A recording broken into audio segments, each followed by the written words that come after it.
Academy YouTube channel पर फिलहाल मैं आपको करा रहा हूं संस्कृत के शब्द रूप। बड़ा ही वीर वो व्यक्ति होगा जो शब्द रूपों को हल्के में रहेगा और हलंत बिंदी मात्राएं कहां बड़ी कहां छोटी, जो भी ये चीजें नहीं समझ पाएगा फिर रिजल्ट के बाद उसको यही कहना पड़ेगा, अरे मैं तो आधे नंबर से रह गया वरना सिलेक्शन हो जाता, मैं तो 1 नंबर से रह गया वरना सिलेक्शन हो जाता। ये जो आधा 1 नंबर पॉइंट बिंदु में नंबर करते हैं ना, हलंत जैसे नंबर, वो किस लिए करते हैं इस वीडियो में इंपॉर्टेंट रूप से बता रहा हूं, देख लेना। साथ साथ ये बता रहा हूं कि शब्द रूप जब आप कोई पढ़ते हैं तो उसमें से आपको कौन सी विभक्ति, कौन सा वचन और कौन सा लिंग इंपॉर्टेंट होता है, जिसमें से 90% क्वेश्चंस पूछे जाते हैं। क्यों पूछे जाते हैं वो भी इस वीडियो में बता रहा हूं, आपको ये चीज कहीं देखने को नहीं मिलेगी। सीटेट जुलाई 2023 वाला आपके सामने है। इसके अलावा बहुत सारी टीचर भर्तियां टीजीटी पीजीटी संस्कृत की हैं, first grade second grade third grade Sanskrit की भर्तियां हैं। इसके अलावा संस्कृत स्कूलों में टीचिंग भर्तियां हैं। अब अगर आप मान लीजिए 10th क्लास में पढ़ रहे हैं, बीए में पढ़ रहे हैं, एमए में पढ़ रहे हैं, ये सारी चीजें आपको वहां भी काम आने वाली है। इसलिए ये वीडियो यूपीएससी आरपीएससी सभी एग्जाम्स में समान रूप से उपयोगी है, ताकि आप बाद में ये नहीं कह पाए कि मैं तो मात्रा बिंदी जितने नंबरों से रह गया था। ये कैसे ध्यान रखनी है, कहां कैसे होती है, आज नपुंसकलिंग वाले शब्द रूपों में मैं आपको ये क्लियर कर रहा हूं। चलिए वीडियो को शुरू कर लेते हैं और देखते हैं आज का वीडियो। शब्द रूपों का एक चौथा वीडियो है। अगर आपने पहले वाले 3 वीडियो नहीं देखे हैं तो पढ़ो अकेडमी यूट्यूब चैनल को यूट्यूब से सर्च करिए, नहीं करते हैं तो लिंक वीडियो डिस्क्रिप्शन में दिया है, वहां से देखिए। इसकी प्लेलिस्ट देखिए, आपको सारे वीडियो मिल जाएंगे। आपको कहीं भी कोई भी गाइड खरीदने की जरूरत नहीं पड़ेगी किसी भी एग्जाम में, ये मेरी गारंटी है। किसी ट्यूशन की जरूरत नहीं पड़ेगी, ये मेरी गारंटी है। लास्ट टाइम रीट में जो मैंने 30 सवाल बताए थे उसमें से 28 सवाल आए मेरे भाई एग्जाम में, तो गारंटी फुल है, इसलिए घबराने की जरूरत बिल्कुल भी नहीं है। बेझिझक चैनल को सब्सक्राइब करो और लगातार टाइम दीजिए, पॉज करके देखिए, कॉपी पेन लेकर के शब्द रूपों को समझिए। कोई डाउट है तो कमेंट बॉक्स आप ही के लिए पूछ लीजिएगा, बताने की पूरी कोशिश करूंगा। चलिए देखते हैं आज के शब्द रूप। शब्द रूपों में आज हम देखेंगे नपुंसकलिंग वाले, पुल्लिंग के और स्त्रीलिंग के। मैं आपको बता चुका था और इसकी इजी ट्रिक भी बता चुका था। तो अब ये आज हमारा चौथा वीडियो है ये, ठीक है ना, जिसमें हम आपको शब्द रूपों के बारे में बता रहे हैं। शब्द रूप आपके सीटेट जुलाई 2023 वाला, टीजीटी पीजीटी एग्जाम, केवीएस का संस्कृत का एग्जाम, रीट का एग्जाम, कोई सा पेपर दो आप, first grade second grade third grade, या आप 10th क्लास में हो, 9th में हो, 11th में हो, 12th में हो, बीए में हो, एमए में हो, आपके पास संस्कृत है, तो ये शब्द रूप आपको सभी जगह काम आने वाले हैं। इसलिए फटाफट पढ़ो अकेडमी यूट्यूब चैनल को सब्सक्राइब करो, नहीं मिल रहा है तो यूट्यूब पर इसको सर्च करो और फिर सीखो ट्रिक, शब्द रूप किस तरीके से बड़ी आसानी से याद करें। नपुंसकलिंग की बात कर रहे हैं आज हम, और इसमें वही बात जैसे मैंने आपको बताया था, शब्द रूप एक तो होते हैं अकारांत वाले, ठीक है, और एक होते हैं इकारांत वाले, एक होते हैं उकारांत वाले, फिर एक होते हैं आपके ऋकारांत, फिर होते हैं आपके हलंत वाले, ठीक है, फिर होते हैं आपके सर्वनाम, फिर होते हैं आपके संख्यावाची। तो ये आपके रूप हैं, शब्द रूप इतनी तरीके के हैं, 1 2 3 4 5 6 और 7 तरीके के शब्द रूप हैं। कुल करीब आपके 2300 के करीब शब्द रूप हैं। इनको आपको याद करना पड़ेगा और इन्हीं में से आपके हर एग्जाम में 10 से 5 सवाल शब्द रूपों के आते हैं।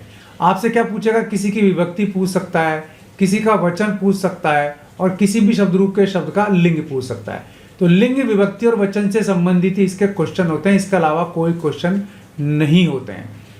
अब स्त्रीलिंग और पुल्लिंग में आपको करा चुका, आज केवल नपुंसकलिंग के बारे में बात करेंगे कि नपुंसकलिंग शब्द रूप कौन कौन से हैं इंपॉर्टेंट आपके जो आने वाले हैं। तो नपुंसकलिंग में सबसे पहले आ गया आपका ग्रह यानी कि घर वाला रूप। अब इसमें इंपॉर्टेंट क्या है, देखो शब्द रूपों में एक चीज़ ये होती है कि कौन से शब्द में कौन सी मात्रा होती है और किस प्रकार उसके शब्द, कौन कौन से शब्द कौन कौन सी विभक्ति वचन में मैच कर रहे हैं। तो मैच करने वाले देखो 3 तो ये रहे और 2 ये रहे, क्लियर है, और 2 ये रहे आपके, क्लियर है, ये शब्द आपके मैच कर रहे हैं। इसके अलावा 2 शब्द आपके ये रहे, 2 शब्द आपके ये रहे और 2 शब्द आपके ये रहे। तो कुल मैच करने वाले कितने जोड़े हो गए, 1 2 3 4 5 6 जोड़े आपके मैच करने वाले हो गए हैं। अब ग्रहम ग्रह ग्रहाणी, ग्रहम ग्रह ग्रहाणी, प्रथमा द्वितीया, एक वचन द्विवचन बहुवचन आपको रट लेना है। अब बात यह आती है कि ये जो रूप है आपके तृतीया से सप्तमी तक के, ये बहुत इंपॉर्टेंट होते हैं। क्लियर है? तो इसके रूप हम चला रहे हैं, ग्रह के रूप। यहाँ ग्रहण, ग्रहाय, ग्रहात, ग्रहस्य, ग्रहे, ये आपको अच्छी तरीके से याद करने पड़ेंगे। यहाँ याद करने में दिक्कत आएगी नहीं, तो ये रूप आपको याद कर लेना है। अब ग्रह नाम में आपको देखो ये ध्यान रखना है, एक तो नाम किस में आता है, एक नाम किस में आता है, ये आपको रटना पड़ेगा, क्योंकि इसमें संस्कृत के नियम तो हैं, पर नियम रटोगे आप तो बहुत सारे नियम है। इसलिए थोड़ा ये ध्यान रखने की कोशिश करो कि किस शब्द में तो षष्ठी बहुवचन में नाम आएगा, किस शब्द में षष्ठी बहुवचन में नाम आएगा। इसी प्रकार किस में सप्तमी बहुवचन में सु आएगा, और किस सप्तमी बहुवचन में शु आएगा, और किस सप्तमी बहुवचन में ये डबल सु आएंगे। ये चीजें आपको याद करनी पड़ेंगी। फिर आता है आपके संबोधन, यानी कि ये वाला पार्ट, तो ये भी आपको इंपॉर्टेंट रूप से याद होना चाहिए। इसमें आपको ये ध्यान रखना पड़ेगा कि जो मूल शब्द होता है उसमें मात्रा छोटी है कि बड़ी, ये इंपॉर्टेंट होता है, तो इसलिए ये भी आप रट लेना। चलो ग्रह के तो आप यहाँ देख लो, ग्रहम ग्रहे ग्रहाणी, ग्रहम ग्रहे ग्रहाणी, ग्रहण ग्रहाभ्याम ग्रही, ग्रहाय ग्रहाभ्याम ग्रहव्य, गृहात ग्रहाभ्याम ग्रहव्य, गृहस्य ग्रहयो ग्रहणाम, ग्रहे ग्रहयो ग्रहेषु। देखो एक चीज और, विभक्ति है ये, है ना। अब इसमें ये तृतीय विभक्ति है, ये चतुर्थी, ये पंचमी, ये षष्ठी और ये सप्तमी। तो मैंने आपको बताया था सप्तमी विभक्ति में अमूमन जगह ऊपर एक ही मात्रा आती है। सप्तमी विभक्ति में क्या आएगी, एक ही मात्रा आएगी प्रथमा के एक वचन में। षष्ठी में आधा से आए और ये आएगा ही आएगा, तो ये भी आप रट लेना। पंचमी में ग्राहत तय आता है लास्ट में, चतुर्थी में यह आएगा लास्ट में, और यहाँ एन आएगा लास्ट में। तो ये आपको रटने पड़ेंगे भाई, ये तरीका मैंने आपको बता दिया। सप्तमी में एक ही मात्रा आती है, तो ये आपको रटने पड़ेंगे, बड़ी आसानी से याद हो जाएंगे आपको। जब आप ये याद कर लेंगे तो आपको ज्यादा दिक्कत नहीं आएगी। चलिए नीचे देखते हैं हम यहाँ। अब है आपका इकारांत वाला, ये देखो ये इकारांत वाला। इकारांत या अकारांत क्या होता है, जिसके अंत में ई की मात्रा है वो इकारांत हो गया। जैसे वारी, वारी में ई की मात्रा है ना छोटी ई की, तो ये छोटा ई वाला इकारांत हो गया। इसी प्रकार दधी में ई की मात्रा है तो ये भी इकारांत हो गया। अब हम नपुंसकलिंगों की बात कर रहे हैं, तो ये आपको प्रथमा द्वितीय का अच्छी तरह याद करो। ये दोनों सेम है, ये दोनों भी सेम है, और ये भी सेम है। वारी वारी वारिणी, वारी वारी वारिणी। अब इंपॉर्टेंट रूप से देखो, शब्द में मूल शब्द में छोटी ई की मात्रा है, तो प्रथमा और द्वितीय के एक वचन में छोटी ई की मात्रा, वारी में प्रथमा द्वितीय के द्विवचन में छोटी ई की मात्रा, री में वारी में। लेकिन यहां देखो नी में मात्रा बड़ी हो रही है, ये आपको याद करनी पड़ेगी। बस यही चीज है जिसके लिए मैं वीडियो बना रहा हूं। बाकी शब्द तो आपको वहां बहुत सारे मिल जाएंगे और आप इन्हीं में गलती कर जाएंगे। छोटी नी बड़ी नी वाले ऑप्शन में आते हैं। आपसे मान लो पूछ ले कि द्वितीय बहुवचन में कौन सा रूप बनेगा, और आपको री बड़ी, री छोटी दे दे, नी छोटी दे दे, गड़बड़ हो जाएगा। या री बड़ी दे दे, नी छोटी दे दे, तो गड़बड़ हो जाएगा। री बड़ी दे दी, नी भी बड़ी दे दी, तो भी गड़बड़ हो जाएगा। तो मात्रा कहाँ छोटी है कहाँ बड़ी है आपको याद रखना पड़ेगा।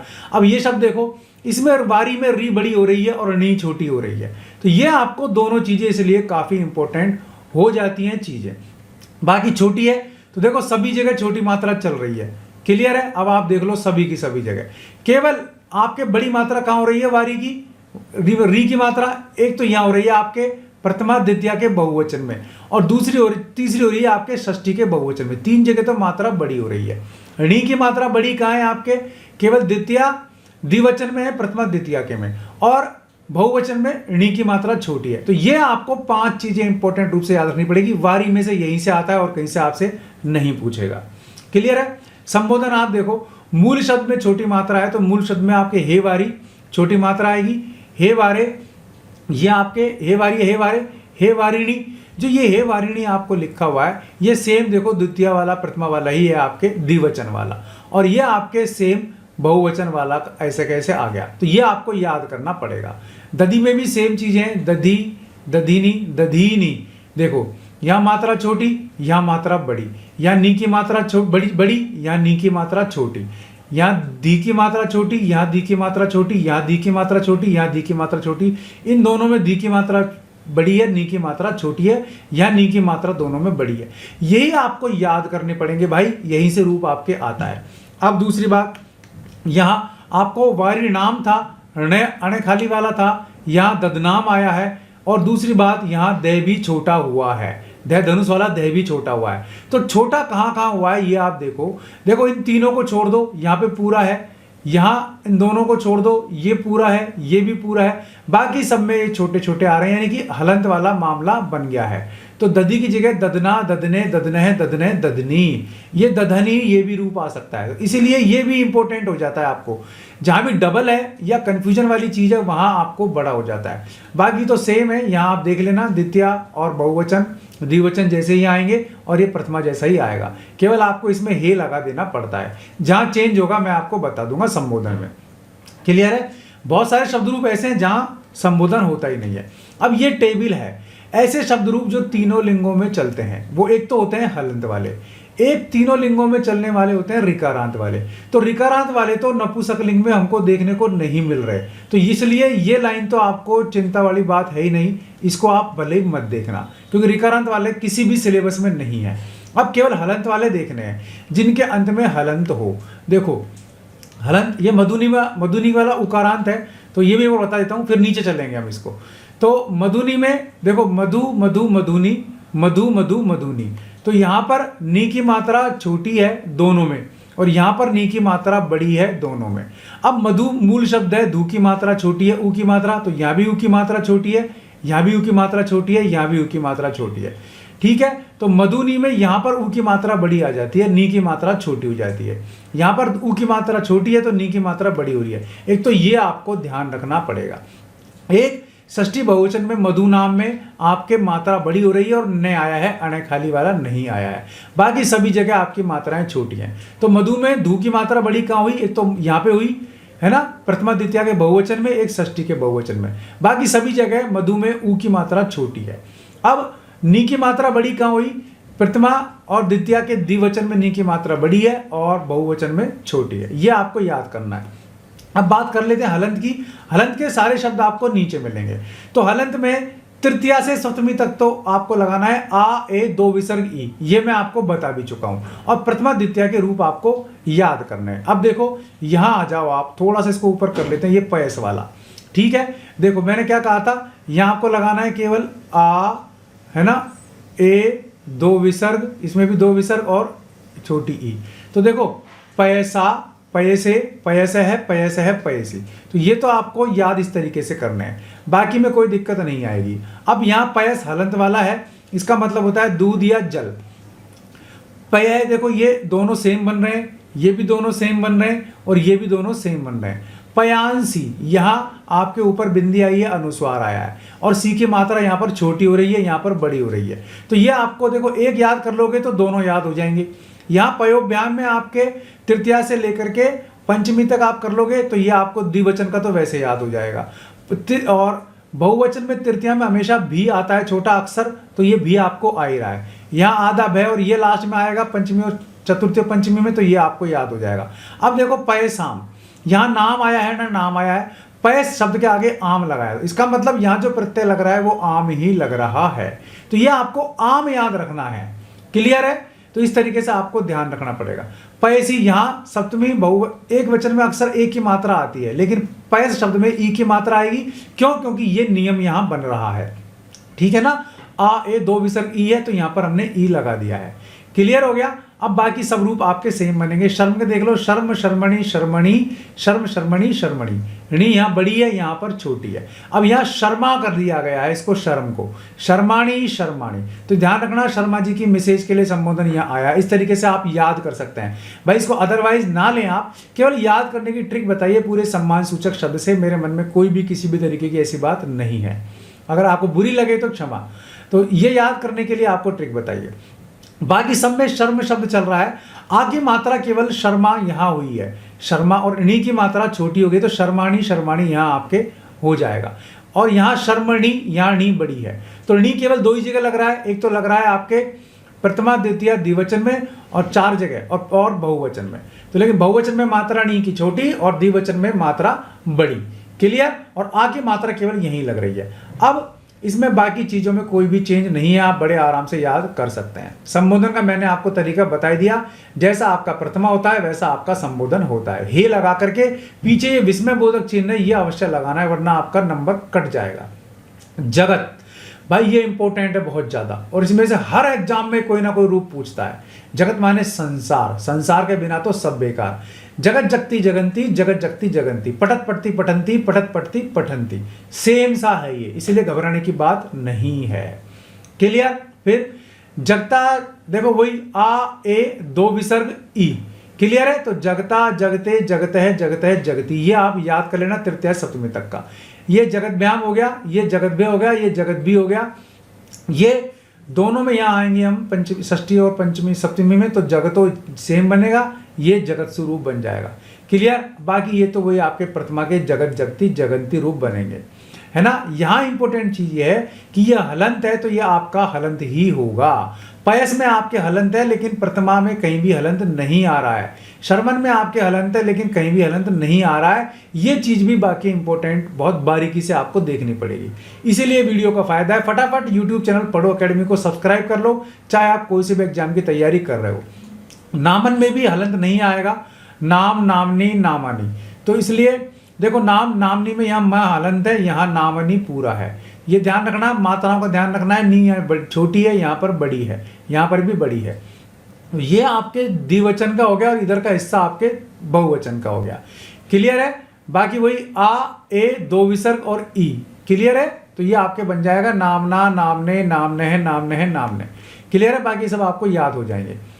अब यहाँ आते हैं मनस। मनस शब्द भी हलंत है, यहाँ भी हलंत नहीं है। तो देखो अभी तक जगत एक ऐसा शब्द आया है जिसमें प्रथमा और द्वितीया में एक वचन में हलंत आया है।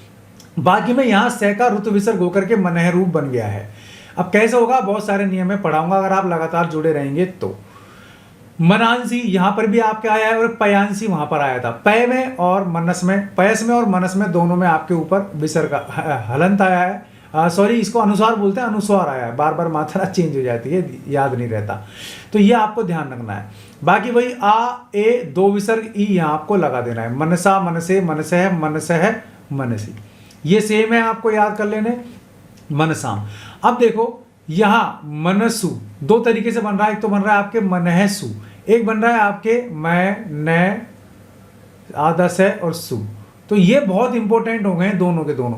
सप्तमी बहुवचन काफी इंपॉर्टेंट हो गया भाई, रट के जाना, देख के जाना, समझ के जाना, ये आपके सवाल आ सकता है। हविष, यहाँ भी हलंत है लेकिन हविष में भी शय का ऋतु विसर्ग हो गया है, तो हवि रूप बन गया है आपके। हवि, हवि, हविषी, हवि, हविषी, हवीषी। तो यहाँ भी छोटी, यहाँ भी बड़ी, यहाँ भी छोटी, यहाँ भी बड़ी, यहाँ शी बड़ी तो यहाँ शी छोटी। जहाँ बीच की मात्रा बड़ी है वहाँ अंत की मात्रा छोटी है, जहाँ अंत की मात्रा बड़ी है वहाँ बीच की मात्रा छोटी है। इस तरह भी आप इसको याद रख सकते हैं। हवि में मूल शब्द में भी छोटा आ रहा है, शे हलंत है, तो बाकी सभी जगह आपको छोटा ही मिलेगा, आप देख लो। बाकी वही आ ए दो विसर्ग ई बनेगा, ये सब आपको याद हो जाएंगे। हवि शाम भी आपके इस तरह बनेगा। हवि भी में यहाँ ध्यान रखो, हवि भी, इसमें आपके ऊपर रह की मात्रा आवे तो ये बनेगा हविर भी। रीजन यहाँ हविष है, से का ऋतु विसर्ग होता है तो यहाँ ऋत्व हो रहा है, ऋत्व होकर के ऊपर चला जाएगा तो हविर भी हो जाएगा। अब ये कैसे बन सकता है, हवि भी, तो ये तो हम लिख नहीं सकते, इसलिए इसको लिखेंगे हवि भी। रह की मात्रा हमेशा पीछे वाले पर जाती है तो इसलिए हविर भी बनेगा। क्लियर। और यहाँ हविषु ही बनेगा, हविषु नहीं बनेगा। क्लियर। चलो अब आपके धनुष, धनुष में भी देखो यहाँ ऊ की मात्रा छोटी है, विसर्ग आया है, शय को ऋतु विसर्ग हुआ है, तो जहां जहां शय है वहां वहां ऋतु विसर्ग आपको हो रहा है, शय हो चाहे सह हो, ये आपको ध्यान रखने वाली बात है। धनुष, धनुषी, धनुषी, जहां मात्रा बड़ी होगी वहां आपके बीच वाली छोटी होगी, मैंने आपको बताया था। जहां बीच वाली बड़ी होगी या लास्ट वाली छोटी हो जाएगी, तो यहाँ मात्रा कहाँ बड़ी कहाँ छोटी, ये भी आप इस तरीके से भी याद रख सकते हैं। बाकी यहाँ तो वही है, तृतीय सप्तमी तक आ ए दो विसर्ग ई, ये आपको याद रखने पड़ेंगे। धनुर्भ्याम तीनों में आएगा, धनुर्भय दोनों में आएगा, धनुषो इन दोनों में आएगा, पंचमी षष्ठी सप्तमी में, और धनु भी आपके तृतीय में आएगा। तो यहाँ भी आपके ऋतु विसर्ग आ गया। ब्राह्मण शब्द, ब्रह्मा या वेद। अब ये नपुंसकलिंग हम देख रहे हैं, फटाफट पढ़ो अकेडमी यूट्यूब चैनल को सब्सक्राइब करो। ब्राह्मण में न का आपके पूरी तरीके से यहाँ पर लोप हो गया है, तो ब्रह्मा, ब्रह्माणी, ब्रह्माणी। तो यहाँ पर देखो ऋणी बड़ी, यहाँ पर ऋणी छोटी, तो ब्रह्मा ब्रह्मा दोनों जगह है, लेकिन यहाँ पर देखो एक मात्रा बढ़ गई है, ये बहुत इंपॉर्टेंट है। कैसे लिखा है इन्होंने, यहाँ बड़ा करके लिखता हूँ इसको, ये ब्रह्मा, ये एक मात्रा तो ये, और एक मात्रा और आ गई है, और फिर ये आपके नी की मात्रा, इस तरीके से। बाकी यहाँ ब्रह्मणी है ये, ब्रह्मणी, और ये ब्रह्माणी। क्लियर? ब्रह्मा है ना, कैसे लिखेंगे इसको? ब्रह्म, ब्रह्मणी, ब्रह्माणी, ब्रह्म, ब्रह्मणी, ब्रह्माणी। क्लियर है? तो इस तरीके से आपको रखना पड़ेगा। ये है ब्रह्मणा, ब्रह्मणे, ब्रह्मणः, ब्रह्मणः, ब्रह्मणी, ब्रह्म्याम, ब्रह्म्याम, ब्रह्म्याम, ब्रह्मणो, ब्रह्मणो। अब देखो ब्रह्म भी, ब्रह्म भय, ब्रह्म भय। यहां देखो ब्रह्माणाम, यहां मां में दो की मात्राएं आ गई हैं। तो दो मात्राएं कहाँ आई है मां में? एक तो यहाँ ही है और इन दोनों में आई है ना, बहुवचन प्रथमा और द्वितीया के में। तो ये मात्राएं बड़ी कहाँ हुई हैं? यहाँ हुई हैं, ब्रह्मा वाली। तो यहाँ तो ब्रह्मा है, बाकी सब जगह ब्रह्म है। तो ध्यान रखना, ब्रह्म का ब्रह्मा केवल 3 जगह बना है, इसलिए तीनों ही इंपॉर्टेंट आपके हो जाते हैं। इस तरीके से रूप आपको पकड़ने हैं। साथ में संबोधन भी होगा, क्योंकि यहाँ बड़ा है तो यहाँ भी बड़ा होगा। इसको आप 4 मान सकते हैं। क्लियर हो गया अब आपके? तो आज हमने देखा है शब्द रूपों में नपुंसकलिंग कौन कौन से? अकारांत, इकारांत, उकारांत, ऋकारांत, हलंत। अब हलंत हमारे पास था, उकारांत हमारे पास था, इकारांत हमने देखे और अकारांत हमने देखे। तो ऋकारांत हमारे पास नहीं है। सर्वनाम हम देखेंगे बाद में, संख्यावाची भी बाद में देखेंगे। क्लियर है? तो इस तरीके से आप शब्द रूप याद कर सकते हैं और इन्हीं की तरह बनने वाले शब्द रूप आपको और भी आसानी से याद हो जाएंगे। कोई डाउट है तो फटाफट पढ़ो अकेडमी यूट्यूब चैनल को सब्सक्राइब करने में कंजूसी बिल्कुल भी मत कीजिए। उम्मीद है आपको नपुंसकलिंग वाले ये शब्द रूप समझ में आ गए होंगे। वीडियो पसंद आया तो लाइक और शेयर जरूर कीजिए। चैनल पसंद आया सब्सक्राइब कर लीजिए, बेल आइकन दबा देंगे आप तो वीडियोस के नोटिफिकेशन भी आपको मिलते रहेंगे। आज के लिए इस वीडियो में बस इतना ही। नेक्स्ट इंपॉर्टेंट वीडियो में फिर आपसे मिलूंगा। तब तक के लिए नमस्कार। बने रहिए यूट्यूब चैनल पढ़ो अकेडमी पर।